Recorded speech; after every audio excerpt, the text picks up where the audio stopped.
Amén. Dios les bendiga, mis hermanos. Una bendición siempre poder compartir la palabra del Señor.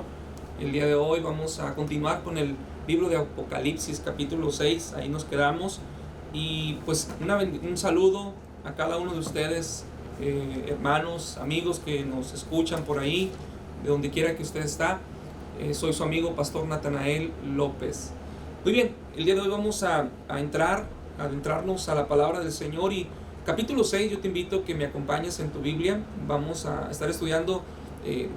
Tengo la impresión y siento que en estos tiempos es tan importante poder sumergirnos en la palabra de Dios, ya que las noticias, las redes sociales están llenas de información, obviamente realista, pero a la misma vez negativa. Y qué mejor que sumergirnos en la palabra de Dios, la cual nos infunde aliento, nos da esperanza. La palabra de Dios nos da una perspectiva diferente, nos hace ver las cosas desde un ángulo como Dios lo ve. Así que yo te invito al libro de Apocalipsis, capítulo 6, si me acompañas. Dice: vi un cordero, el cual abrió uno de los sellos, y oí a uno de los 4 seres vivientes que decía con una voz de trueno: ven y mira. Y miré, he aquí a un caballo blanco, y el que lo montaba tenía un arco, y le fue dada una corona, y salió venciendo para vencer. Cuando abrió el segundo sello, oí al segundo ser viviente que decía: ven y mira. Y salió otro caballo bermejo, y al que montaba le fue dado poder de quitar de la tierra la paz, y que se matasen unos a otros, y se le dio una gran espada. Cuando abrió el tercer sello, oí al tercer ser viviente que decía: ven y mira. Y miré, y he aquí un caballo negro, y el que lo montaba tenía una balanza en la mano. Y una voz del medio de los 4 seres vivientes que decía: 2 libras de trigo por un denario, y 6 libras de cebada por un denario, pero no dañes el aceite ni el vino. Cuando abrió el cuarto sello, oí la voz del cuarto ser viviente que decía: ven y mira. Y miré, he aquí un caballo amarillo, y el que lo montaba tenía por nombre Muerte, y el Hades le seguía. Y le fue dada potestad sobre la 4ª parte de la tierra, para matar con espada, con hambre, con mortandad y con las fieras de la tierra. Muy bien, vamos a estudiar estos primeros versículos del capítulo 6 de Apocalipsis. Ya dijimos, el estudio pasado, di un estudio completamente acerca de la persona del jinete del caballo blanco. ¿Quién es este personaje? Y decíamos que este jinete o este caballo blanco que pudiera parecer que es Jesucristo, porque en el capítulo 19 de Apocalipsis la Biblia dice que Jesús va a venir en un caballo blanco. Pero este jinete que miramos en este caballo blanco no es Jesús, porque el primer verso dice que el cordero abrió el sello y venía un caballo blanco. Entonces aquí dijimos que está hablando del anticristo. Mencionamos que el anticristo va a tener muchas cualidades, características que la gente va a quedar maravillada. Aún el pueblo de Israel lo va a recibir, lo va a reconocer. Y dice la Biblia que muchos van a ser engañados. ¿Por qué? Porque el anticristo, cuando venga, no va a venir como un monstruo, no va a venir como alguien malo, así como nos lo pintan en las películas, ¿no? Miramos a un demonio, alguien terrorífico, y nos espantamos y nos produce miedo. No, cuando el anticristo venga no va a tener nada de eso. Por lo contrario, la gente lo va a recibir, lo va a aceptar, va a querer que el anticristo reine. No es que el anticristo va a imponer su gobierno a la fuerza, no, va a ser aclamado, la gente lo va a pedir, y aún el pueblo de Israel, muchos de ellos van a aceptarlo, porque dice la Biblia que va a hacer paz con Israel. Entonces, pero al final de cuentas, debemos recordar que el anticristo es un siervo de Satanás, y todo su plan, lo que está tramando es un plan demoníaco para destruir al pueblo de Dios y para traer muerte. Sin embargo, todo es un disfraz, es una mentira, es un engaño. Recordemos que Satanás es el padre de mentira, él es el padre del engaño. Él engaña a gente, él engaña a las personas. Y cuando el enemigo engaña, cuando, yo no sé si alguna vez te ha ocurrido que tú te has sentido engañado por alguien o alguien te ha engañado, pues obviamente cuando te engañan, te tuvieron que haber dicho cosas bonitas, cosas que tú creíste, es verdad, pero al final de cuentas eran mentiras. Bueno, Satanás es lo que va a hacer. De los primeros 2 versículos, recordemos que estamos hablando de el anticristo. Ahora, vamos a ver en todo el capítulo 6 y en parte del capítulo 8 los 7 sellos. Estos 7 sellos, repito, cada uno representa un juicio que va a venir sobre la tierra. Entonces los 7 sellos del libro que abrió Jesús son juicios que van a venir sobre la tierra durante la gran tribulación, especialmente los 3 años y medios finales. Recordemos que la gran tribulación va a durar por 7 años. 7 años va a venir la gran tribulación sobre la tierra. Los primeros 3 años y medio van a ser 3 años de paz, van a ser 3 años de armonía, 3 años de prosperidad, 3 años en el que aparentemente todo está bien, pero los últimos 3 años y medio van a ser años de sufrimiento, años en el que el anticristo se va a rebelar y él va a traer un gobierno de tiranía, un gobierno que va a perseguir a todo lo que se llama Dios, a todo lo santo, todo lo que honra y glorifica a Dios, especialmente al pueblo de Israel. Va a haber una persecución como nunca antes. Si en el tiempo de Hitler murieron millones de judíos perseguidos por este hombre y hombres que le seguían, que creyeron en lo que él hacía, bueno, cuando el anticristo venga, él va a hacer una persecución aún mayor contra el pueblo de Dios.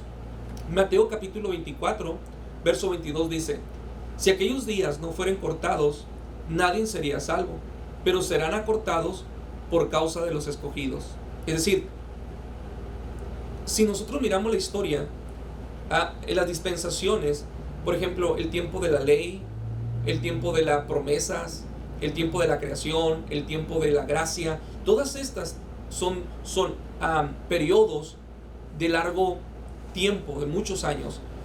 Por ejemplo, la gracia empezó desde que Jesucristo murió en la cruz del Calvario hasta el día de hoy. ¿Cuántos años son esos? Más de 2000 años. Entonces, imagínate que la gran tribulación durara, el periodo de la gran tribulación durara 1000 años o 2000 años. Pues sería algo terrible, nadie sobreviviría. Pero dice la Biblia, por eso dice Mateo, que en aquellos días, dice, si los días no fuesen acortados, nadie sería salvo. ¿Qué quiere decir esto? Que la gran tribulación solo va a durar 7 años. 7 años, 3 años y medio de aparente paz, pero los últimos 3 años y medio van a ser terribles. Y todo esto, quiero decirte, no es que el diablo se esté saliendo con la suya, no es que el diablo tiene el poder y por eso el diablo viene a destruir y él hace lo que él quiere. No, todo esto al final de cuentas, todo está siendo orquestado por Dios. Dios lo permite, hay un plan de redención. Eso es lo que a mí me da gozo, me anima, porque yo sé que al final de cuentas Dios es soberano. A Dios aún Satanás se tiene que sujetar a la autoridad de Dios. Entonces, Satanás va a enviar a su siervo, que va a ser el anticristo. Usted lo va a mirar en diferentes pasajes, especialmente en Apocalipsis, conocido como la bestia. Pero va a ser todo ello por obra de Satanás. Apocalipsis capítulo 12, verso 12 dice: por lo cual, alegraos cielos y los que moran en ellos. Pero hay de los que moran en la tierra, dice, y en el mar, porque el diablo ha descendido a vosotros con gran ira, sabiendo que tiene poco tiempo. Fíjese, Satanás va a enviar al anticristo en esa época y va a ser un gobierno de persecución. La gente lo va a aclamar, van a seguirlo, pero al final de cuentas todo esto es obra de Satanás. Si tú te das cuenta, Satanás siempre le ofrece al hombre cosas atractivas, cosas que aparentemente son inofensivas, que son de deleite, que traen satisfacción a nuestra carne, pero al final de cuentas traen dolor, traen condenación, traen muerte. Si el pecado fuera algo horrible, nadie quisiéramos pecar. La realidad es que el pecado en sí tiene en nuestra carne, es deleitoso, pero el resultado o la consecuencia es muerte. Así que Satanás, que es el primer caballo blanco que miramos aquí, es el anticristo. Dios va a permitir que gobierne por este tiempo, lo va a desatar, va a hacer de las suyas, pero no significa que el enemigo está ganando. No, hay un plan de redención. Dios tiene un plan. En el segundo sello, vamos a ver el verso 3 del capítulo 6 de Apocalipsis. Verso 3 y verso 4 dice: cuando abrí el segundo sello, oí al segundo ser viviente que decía: ven y mira. Y salió otro caballo, bermejo. Al que lo montaba le fue dado poder de quitar de la tierra la paz, y que se matasen unos a otros, y se le dio una gran espada. Quiero recordarte en este momento que cuando estos juicios vengan sobre la tierra, no han venido. Algunos piensan que ya estamos viviendo en ellos. No es cierto. Lo que hemos experimentado en la tierra no se compara a lo que va a venir. Pero cuando esto ocurra, cuando Dios permita que estos juicios vengan sobre la tierra, son por varias razones. Uno de ellos es porque el límite de la maldad y la violencia en la tierra ha aumentado al punto de que ya no hay retorno. Es decir, si Dios no interviene a través de estos juicios, hubiera una destrucción, todos seríamos destruidos. Por eso tiene que Dios intervenir con sus juicios. La segunda es que muchas veces Dios tiene que usar métodos más severos para sacudirnos, para que nosotros reaccionemos, para que nosotros nos volvamos a Dios. Es hasta que a veces pasamos una crisis, que pasamos algo que nos quebranta, que nos volvemos a Dios. Es, por ejemplo, cuando, no sé si te ha pasado, que te pones mal de salud y cuando llegas al hospital o llegas al médico, y el médico te revisa y tú te encuentras mal de salud, no te sientes nada bien, y el médico te empieza a revelar los resultados de tus exámenes, etcétera, y empieza a evaluarte, y te das cuenta que has estado siendo negligente con tu alimentación, con tu salud, no te has cuidado, no has hecho ejercicio, etcétera. Entonces, a partir de ese momento se espera que haya un cambio. El médico habla contigo: bueno, necesitas bajarle en esto, cuidarte en esto, hacer ejercicio, cuidar tu azúcar, colesterol, etc. Entonces yo me he dado cuenta que muchas veces es a partir de un momento como esos en el que tenemos una recaída de salud, que reaccionamos y cambiamos nuestro método, cambiamos nuestra alimentación. Lo malo es cuando, por ejemplo, dicen a una persona: tiene diabetes, y sigue igual, o sea, no hace ningún cambio, tiene colesterol y sigue igual. Entonces, de nada sirvió lo que el médico dice. Lo mismo pasa con Dios sobre la tierra. Dios trae estos juicios como una advertencia para el hombre de que viene el final, vienen los juicios. Y yo quiero aclararte algo, yo quiero dejar algo bien claro: Dios te ama, y el plan de los juicios de Dios no es porque Dios se está, de alguna manera, se ensaña contra el hombre y quiere ver al hombre sufriendo. No, el deseo de Dios es que toda persona se arrepienta de sus pecados, porque si no se arrepiente, esa persona, su final, su eternidad va a ser en el infierno. Y Dios a toda costa quiere evitarnos una vida en el infierno, una vida de sufrimiento. Así que Dios va a permitirá estos juicios. El primer juicio, el primer sello es el anticristo. El segundo sello lo miramos aquí en el verso 3 y verso 4. Dice que se van a desatar la guerra en la tierra. Cuando habla aquí de que se van a matar los hombres unos contra otros, pues ¿qué nos está hablando? Es obvio, no dice la palabra ahí guerra, pero cuando hay guerra, pues los hombres se matan unos a otros, ¿cierto? Entonces, el segundo sello está hablando de que el segundo juicio que va a venir sobre la tierra es un tiempo de guerra. El segundo sello sale un caballo bermejo. ¿Qué caballo es este bermejo? Es un caballo rojo de guerra. Este va galopeando hacia la tierra. La paz que el jinete del caballo blanco trajo al principio, el anticristo, porque él va a traer una aparente paz, pues esa aparente paz, breve y corta, va a ser quitada por el segundo caballo que va a venir, que va a traer guerra. Acordémonos que lo contrario de paz es guerra. Entonces el anticristo va a traer paz, pero va a ser breve, va a ser un engaño, y enseguida va a venir el segundo juicio, que va a ser la guerra. Por eso dice el verso 4 que el caballo bermejo, dice, va a salir y le va a quitar a la tierra la paz, y que los hombres se maten unos a otros. Va a haber espada, va a haber mortandad. Aquí dice espada. En nuestro tiempo obviamente ya no usamos una espada, la gente no usa espada, pero es un arma, lo que implica o da a entender que va a haber mortandad. Segunda de Tesalonicenses capítulo 5 verso 3 dice que cuando digan paz y seguridad, entonces va a venir sobre ellos destrucción repentina, como dolores a la mujer encinta, y no escaparán. Dice, cuando digan paz y seguridad, cuando el mundo diga, por fin hemos logrado el humanismo, el socialismo, hemos logrado la política, la ciencia, no necesitamos a Dios, este hombre soberano, el anticristo, ha traído esta paz sobre todos, y va a haber un ambiente, yo siento que es como cuando pasa una tormenta y luego de repente sale el sol y todo se mira bonito, todo se mira despejado, y dice, wow, ya todo está bien. Pero enseguida, 3 años y medio, va a venir el segundo caballo, que es el rojo, y va a traer guerra. Cuando digan paz y seguridad, entonces va a venir la destrucción repentina, es decir, va a haber guerras, va a haber un caos. ¿Por qué? Porque siempre lo que el diablo ofrece es temporal. Lo que el diablo ofrece es una imitación. El diablo no puede, el anticristo no va a traer verdadera paz. Es una imitación.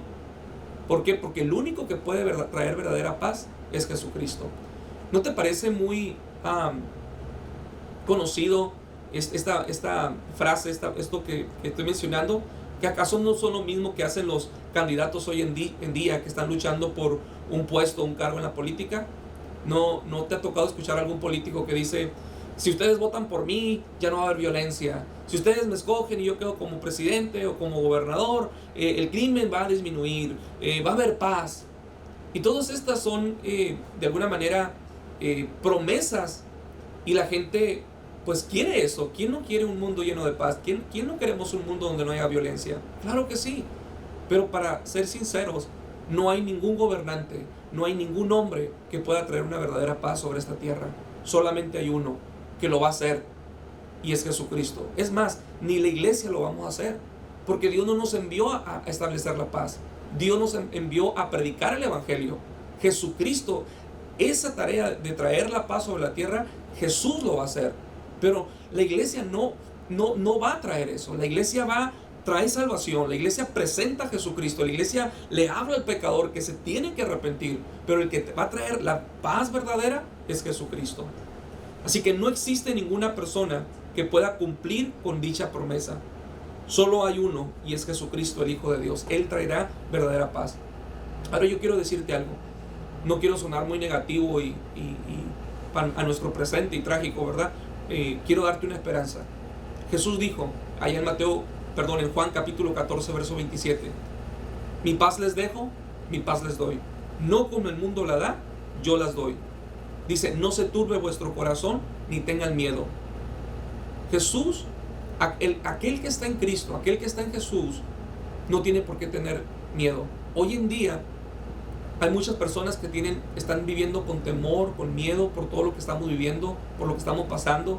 Hay gente que está preocupada y me han preguntado que si, pastor, si ya está el anticristo, ¿será que ya estamos en los juicios? ¿Será que todo esto es una conspiración? ¿Todo esto simplemente es una guerra financiera? Etcétera. Tantas cosas que estamos escuchando. Y la gente está especulando y vive con ansiedad y con miedo y con temor. Jesús dijo, la paz que yo les doy es una paz que no da el mundo. Así que no se turbe vuestro corazón, no estén ansiosos, no estén turbados, no estén preocupados. Yo te voy a decir algo. Si tú tienes a Jesucristo en tu vida, tú no tienes por qué estar viviendo con temor y ansiedad. Puede haber una pandemia en tu entorno, hay enfermedad, es real, sí. Pueden haber caos, hay violencia, todas estas situaciones son reales, sí.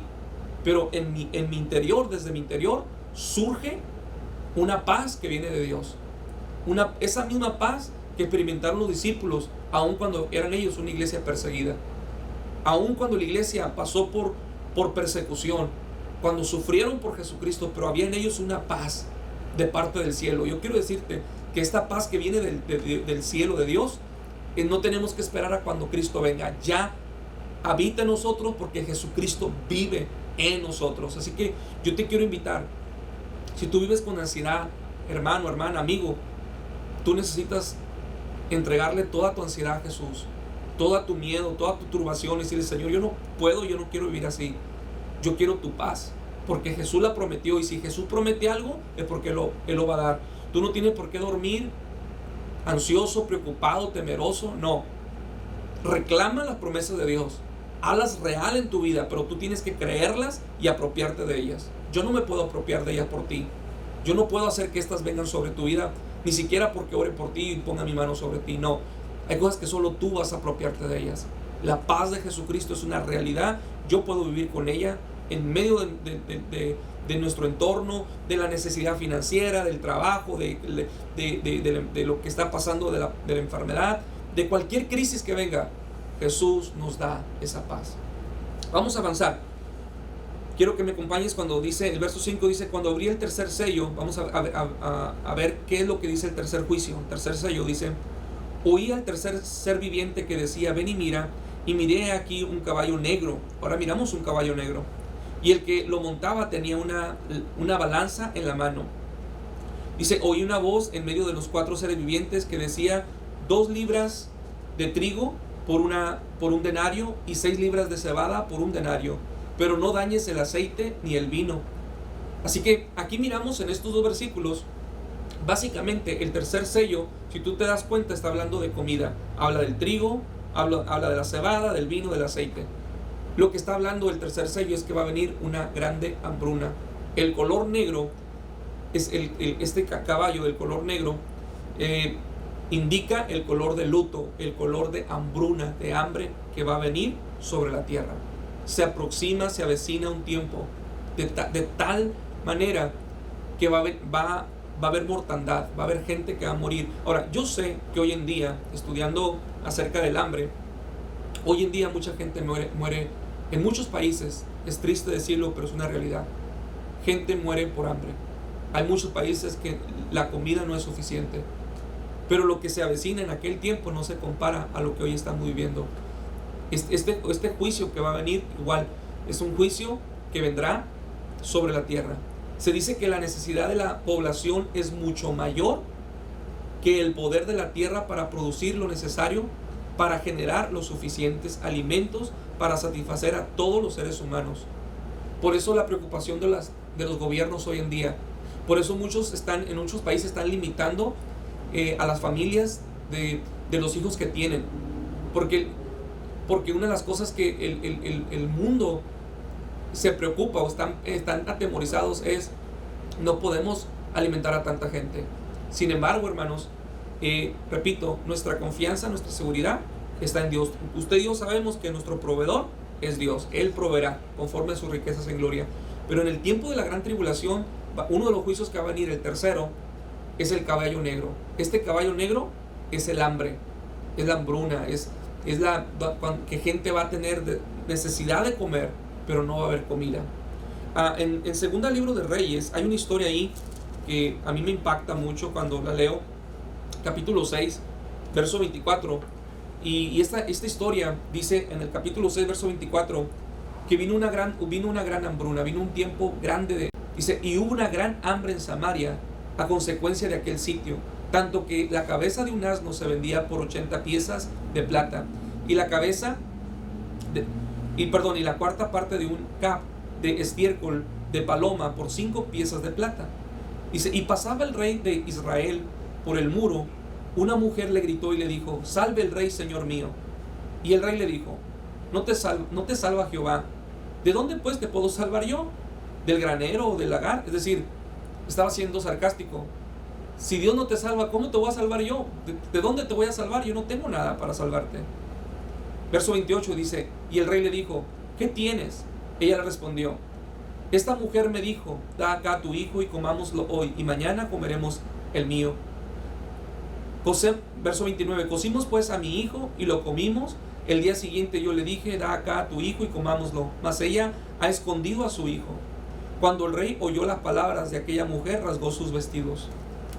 Qué escena tan más terrible, inhumana, tan dura. Cuando yo leo esta historia me pongo a pensar: qué padre, qué madre, y más que un papá, una madre, ¿qué mujer caería y podría ceder a cocinar a su propio hijo para comerlo? Y esta historia nos habla de la crisis tan grande que se encontraba el pueblo. Era tal su degradación, era tal su necesidad, era tal su pobreza, su vileza, que aún se estaban comiendo a sus propios hijos. Eso es algo terrible. ¿Sabes? Cuando yo leo esta historia, a nosotros nos puede parecer escandaloso. Pero hace unas semanas atrás yo miraba una noticia en nuestro mundo, en nuestra cultura, nuestra generación, una madre aventando a su hijo a un río. Y tristemente lo logró, murió su hijo. Esa es la sociedad que vivimos. Pero cuando venga el tiempo de esta gran hambruna, yo quiero que tú entiendas la magnitud de este juicio que va a venir sobre la tierra. Va a ser tan grande la hambruna que la gente se va a pelear. Si tan solo nos imaginamos personas queriéndose comer a alguien más, algo tan terrible la escena. Bueno, esta escena que yo te estoy leyendo es una escena muy fuerte, muy terrible. Y yo quiero, ahora, de ninguna manera Dios está aprobando ni está de acuerdo con esto. Esto simplemente refleja la degradación del hombre cuando se ha alejado de Dios. Y los juicios, repito, van a venir como consecuencia, número uno, porque la dureza del corazón del hombre. La degradación del hombre nos lleva a ese punto. Dios usará estos juicios para quebrantar la dureza del corazón del hombre. Pero tristemente muchos de las personas no se humillan ante Dios a pesar de estos juicios. Qué terrible, ¿no? Cuando una persona pasa por una situación tan dura, tan difícil en su vida, pero aún así no se quebranta ante Dios. No reconoce su maldad. Por lo contrario, yo he visto gente que cuando pasa por un tiempo de prueba, una tragedia en su vida, lejos de buscar a Dios, su corazón se vuelve más duro y más soberbio. Qué triste. La intención de Dios es que el hombre se arrepienta de su maldad, dice, y usará cualquier medio con el fin de que el hombre sea salvo. Pero en la última instancia, es decir, al final de todo esto, el propósito de Dios es que el hombre decida arrepentirse, que el hombre se vuelva a Dios. Ese es el plan de Dios.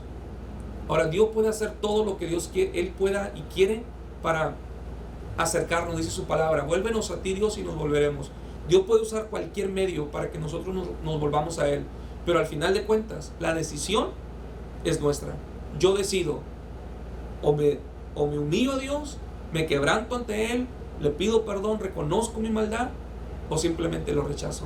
Dios no salvará a nadie a la fuerza. Dios no impondrá su salvación sobre nadie a la fuerza. Quiero terminar el siguiente versículo.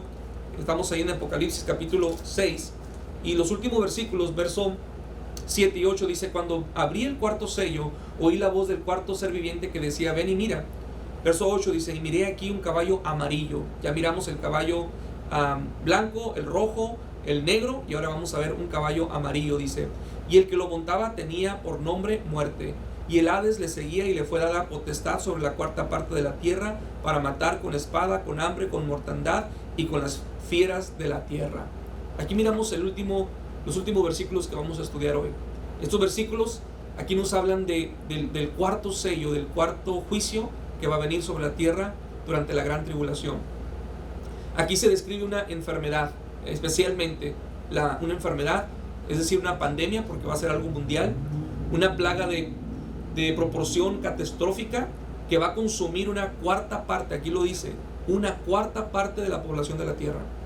Una cuarta, significa entonces que van a haber millones de personas. Si hoy estamos escandalizados porque la gente que ha muerto, los números son altos, bueno, cuando ocurra esta mortandad, esta pandemia, van a ser millones de personas muriendo. No va a haber suficiente medicamento, antibióticos, nada para ayudarlos. Es más, probablemente no siquiera va a haber un medicamento para ayudar, como el día de hoy, que no encuentran algo para ayudar a las personas. Hoy en día muchos miran la pandemia que estamos viviendo en nuestro tiempo con incredulidad. Muchas personas dicen: no, esto no es real, es una conspiración, todo esto es mentiras, y no es real. Y todo esto lo atribuyen a un gobierno, una conspiración. Pero ignoran las escrituras cuando Jesús advirtió de estos acontecimientos catastróficos. Es decir, hoy en día la gente no lo mira como algo que nos debería hacer reaccionar para volvernos a Dios. La gente simplemente lo ve como un plan del gobierno, como una maquinación del gobierno, pero que Dios no tiene nada que ver aquí. Y todo esto, ¿qué hace? ¿A qué nos lleva? A negar la intervención de Dios, a negar el plan de Dios, que Dios usa todos estos medios para que nosotros nos volvamos a Dios, que pongamos nuestra mirada en Jesucristo una vez más. ¿En qué le beneficia al hombre a negar esta pandemia? ¿En qué nos beneficia que negarlo, que es una enfermedad, que es una pandemia? Cuando negamos la realidad, entonces ignoramos la advertencia que Jesús nos dio. No hay nada de lo cual nos tengamos que arrepentirnos. Es como aquellos que dicen que no existe el infierno. Y como no existe el infierno, pues podemos vivir y hacer lo que queramos porque no existe el infierno. Entonces, el enemigo, el diablo, se encarga de hacerle creer a la gente que todas estas cosas son mentiras, que no son reales. ¿Para qué? Para que, llegado el momento que lleguen estos juicios, el hombre no se arrepienta. Que los mire simplemente como una conspiración del gobierno, pero no como una intervención de Dios. Yo quiero decirte que en medio de todo lo que estamos viviendo, Dios lo está usando para su gloria. La pandemia que estamos viviendo no se compara a la peste, a la enfermedad que va a venir en el tiempo de la gran tribulación. Termino en estos principios que yo te quiero dejar esta tarde. Quiero compartirte esto. Jesús, antes de irse, nos advirtió. En el Sermón del Monte, Él dijo estas palabras. Mateo capítulo 24, verso 3. Estando Él sentado en el monte de los olivos, era el monte de los olivos, los discípulos se le acercaron aparte y le dijeron: ¿cuándo va a ser estas cosas? ¿Y qué señal habrá de tu venida y del fin del siglo? Pero Jesús les respondió y les dijo: miren que no sean engañados, porque vendrán muchos en mi nombre diciendo yo soy el Cristo, y a muchos van a engañar. Ahí está, el anticristo. El anticristo va a engañar a muchos. 6. Dice: oiréis de guerras y rumores de guerra. Mirad que no os turbéis, porque es necesario que todo esto acontezca, pero aún no es el fin. Igual, Jesús está hablando aquí en estos versículos en tiempo de la gran tribulación. No está hablando de ahorita, no está hablando de este tiempo, no, está hablando de la gran tribulación. Van a haber guerras, pero es necesario que esto venga, dice Jesús. Pero todavía no es el fin, es decir, todavía no va a venir todavía el Señor. Es los 3 años y medio.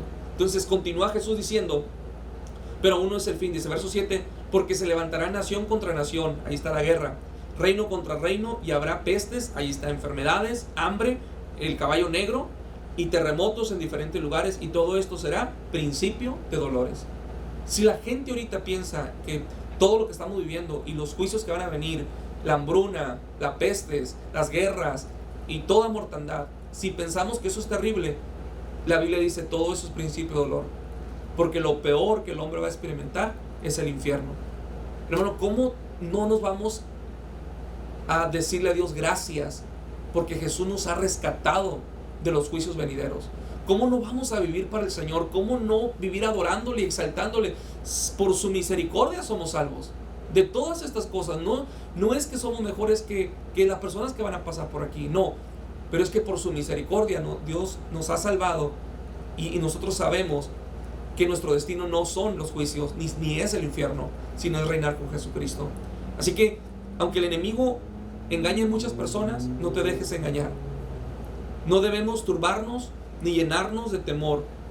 Es necesario que estemos a cuentas con el Señor. Estas cosas necesitan acontecer. Es parte de los últimos llamados de Dios. Algo que me llama mucho la atención a mí en los juicios es que Dios los está usando como última llamado de atención para el hombre, para decirle arrepiéntanse. Apocalipsis 9:20 dice: y los hombres que fueron muertos con todas estas plagas, dice, con todos estos juicios, ni aún así se arrepintieron de las obras de sus manos. Wow, eso a mí me impresiona. Que la gente, después de mirar toda la mortandad, la hambruna, la peste, terremotos, pero dice, y aún así no se arrepienten. ¿Sabes de qué me recuerdo? De nuestros tiempos. Yo diría que con toda esta pandemia la gente estuviera rendida al Señor y quebrantada su presencia y buscando a Dios, pero le voy a ser honesto. Con toda esta pandemia, incluso creyentes ni siquiera están quebrantados ante Dios. No hay una mayor búsqueda ni un hambre por Él. Lo último que se acuerdan es de buscar a Dios. Entonces, hermano, qué importante es que al pasar todas estas cosas, no nos llenemos de temor ni de ansiedad, pero vivamos para Cristo. Quiero dejarte este día con esta palabra. Te agradezco que estés con nosotros. Comparte el mensaje. Es importante que otras personas escuchen la palabra poderosa de Jesucristo, la cual nos ubica, nos hace tener la perspectiva del cielo. Hermanos, yo quiero decirte que tú y yo estamos con el vencedor, con el Rey de Reyes y Señor de Señores, y que Él puede venir en cualquier momento. No se turbe tu corazón, no tengas miedo. Por lo contrario, cobra ánimo, levántate y vive para Cristo Jesús. Padre, esta tarde te damos gracias, Jesús, por tu bendita y poderosa palabra, la cual nos alienta, nos anima y nos hace, Señor, reconocer, Dios, de las cosas de las cuales tú nos has librado, que van a venir, Señor, que no las tomamos a la ligera, que no las menospreciamos, Dios, que no las ignoramos, pero estas nos hacen, Señor, que seamos agradecidos contigo, Padre. Te damos gracias, te adoramos. En esta tarde, Señor, recibe gloria y honra, Jesucristo. Tú eres el único digno de adoración, Jesús. Amén y amén. Una vez más, una bendición poder estar con ustedes, su amigo Pastor Natanael López. Que Dios les bendiga.